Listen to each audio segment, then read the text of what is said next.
In the primordial realm of ancient Greece, where the gods held sway over the elements and the cosmos, there existed a formidable deity named Oceanus.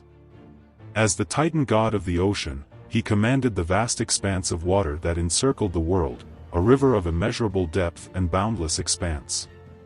Oceanus was born from the union of Uranus, the primordial god of the sky, and Gaia, the earth mother.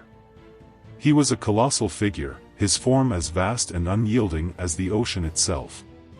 His hair cascaded like crashing waves, and his eyes shimmered with the iridescent hues of the deep. The river Oceanus flowed endlessly around the circumference of the world, forming an impassable barrier between the realms of mortals and the divine. Its waters were said to be both life-giving and treacherous, a source of sustenance and a formidable obstacle. Oceanus possessed a temperament as vast and unpredictable as his domain. At times, he was a benevolent deity, providing sustenance and protection to those who ventured upon his waters.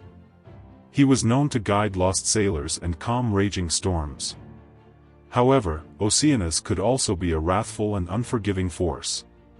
When his boundaries were transgressed or his authority challenged, he unleashed his fury upon the world. His waves could shatter ships and drown entire civilizations. One fateful day, the arrogant hero Heracles attempted to cross the river Oceanus without seeking the gods' permission. Enraged by this insolence, Oceanus summoned a monstrous storm that threatened to engulf Heracles and his companions. But Heracles, with his superhuman strength and cunning, managed to appease the wrathful god. He offered sacrifices and prayers, acknowledging Oceanus's power and seeking his favor. Impressed by Heracles's courage and humility, Oceanus calmed the storm and allowed the hero to pass. As the ages passed, Oceanus became a symbol of both the boundless potential and the unpredictable nature of the ocean. He was revered by sailors and fishermen, who prayed for his protection and guidance. But he was also feared by those who dared to venture too far into his unforgiving domain.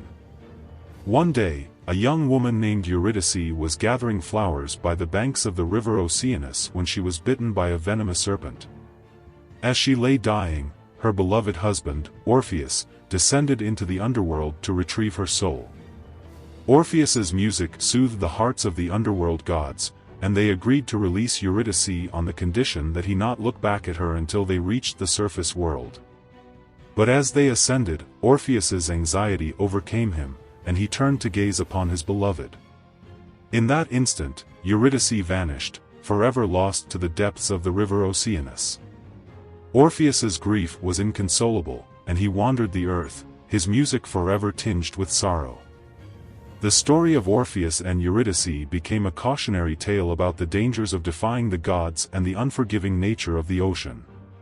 Oceanus, the Titan god of the ocean, remained an enigmatic and awe-inspiring figure, a symbol of the boundless power and mystery that lay beyond the reach of mortals.